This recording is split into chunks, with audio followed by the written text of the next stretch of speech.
ناظرین کرام، امیر المؤمنین حضرت علی شیر خدا رضی اللہ تعالی عنہ عید کے دن جو کی بنی ہوئی روٹی تناول فرما رہے تھے۔ ایک شخص آیا اور اس نے حضرت علی رضی اللہ تعالی عنہ سے سوال کیا کہ آج تو عید کا دن ہے اور آپ جو کی روٹی کھا رہے ہیں۔ میرے آقا ابو الحسن والحسین حضرت علی شیر خدا رضی اللہ تعالی عنہم نے جواب دیا کہ آج عید کا دن اس بندہ مومن کے لیے ہے جس کا روزہ اللہ تعالیٰ کی بارگاہ میں قبول ہو گیا ہو اور اس شخص کے گناہ بخش دیے گئے ہوں۔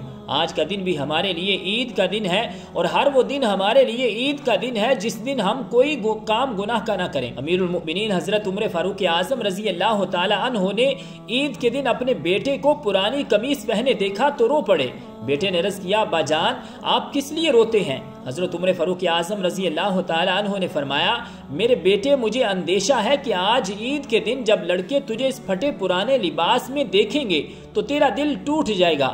بیٹے نے جواب دیا، دل تو اس کا ٹوٹے جو رضائے الہی کو نہ پا سکا، جس نے ماں باپ کی نافرمانی کی ہو، اور مجھے امید ہے کہ آپ کی رضامندی کے طفیل اللہ تعالیٰ بھی مجھ سے راضی ہوگا۔ یہ سن کر حضرت عمر فاروق اعظم رضی اللہ تعالی عنہ رو پڑے اور اپنے بیٹے کو گلے سے لگا لیا اور اس کے لیے دعا فرمائی۔ اے ایمان والو، اس نورانی واقعے سے سبق ملتا ہے کہ نئے اور چمک دمک والے کپڑوں سے حقیقی عید نصیب نہیں ہوتی، بلکہ ماں باپ کی رضامندی اور اللہ تعالیٰ کی خوشنودی سے بندہ مومن کے لیے عید کے دن عید ہوتی ہے، ورنہ عید بھی وعید ہوتی ہے۔ ایک دفعہ عید کے روز لوگ دربار عدالت میں حاضر ہوئے تو دیکھا کہ امیر المؤمنین حضرت عمر فاروق اعظم رضی اللہ تعالی عنہ کے گھر کا دروازہ بند ہے اور آپ زاروں کی تار رو رہے ہیں۔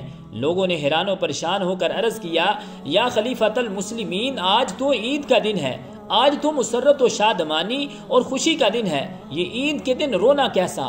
آپ نے آنسو صاف کرتے ہوئے فرمایا، اے لوگو، یہ عید کا دن بھی ہے اور وعید کا دن بھی ہے، یعنی آج کا دن خوشی کا دن بھی ہے اور غم کا دن بھی۔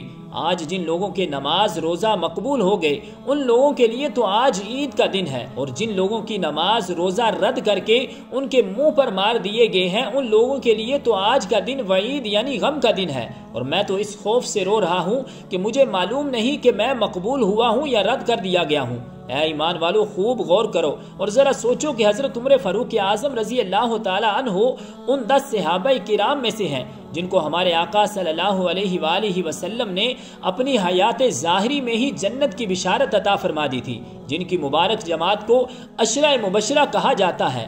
بلا شک و شبہ حضرت عمر فاروق اعظم رضی اللہ تعالی عنہ مقبول رسول صلی اللہ علیہ وآلہ وسلم کے مقبول خلیفہ اور مقبول صحابہ کرام رضی اللہ تعالی عنہم کے مقبول امیر و امام تھے۔ حضرت عمر فاروق اعظم رضی اللہ تعالی عنہ مقبول صحابی، ان کی نماز روزہ اور تمام اعمال بلا شک و شبہ مقبول تھے، مگر خشیت الہی، خوف خدا بندی کا آپ پر اس قدر غلبہ تھا کہ صرف یہ سوچ کر رو رہے تھے کہ نہ معلوم میری نمازیں اور روزے قبول ہوئے ہیں یا نہیں۔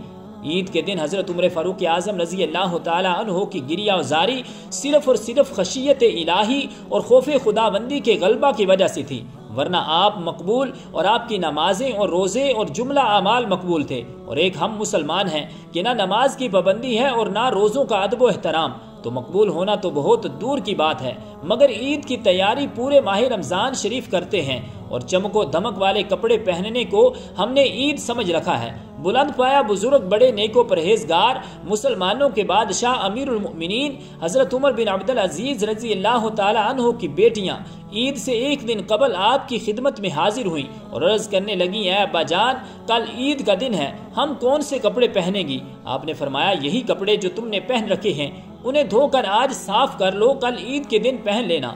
بیٹیاں مچل گئیں اور ضد کرتے ہوئے کہا، نہیں، آپ ہمارے لیے نئے کپڑے بنوا دیں۔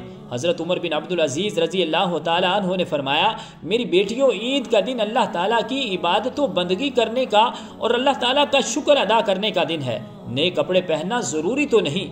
بیٹیوں نے عرض کیا کہ آپ کی بات صحیح اور درست ہے، لیکن ہماری سہیلیاں اور دوسری لڑکیاں ہمیں تانا دیں گی کہ تم بادشاہ کی بیٹیاں اور امیر المؤمنین کی لڑکیاں ہو اور اس پرانے کپڑے سے عید منا رہی ہو۔ یہ کہتے ہوئے بیٹیوں کی آنکھوں میں آنسو بھر آئے۔ بیٹیوں کی باتیں سن کر امیر المؤمنین رضی اللہ تعالی عنہ کا دل بھی بھر آیا اور آنکھیں جھلک پڑی۔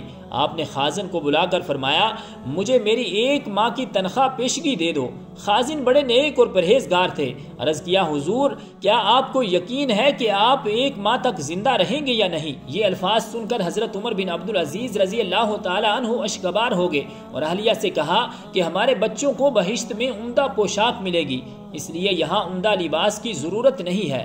تو ناظرین کرام، رب ذوالجلال کی بارگاہ اقدس میں دعا ہے کہ خالق کائنات ہماری نمازیں، ہمارے روزے، ہماری عبادت و ریاضت کو اپنی بارگاہ اقدس میں قبول و منظور فرمائے۔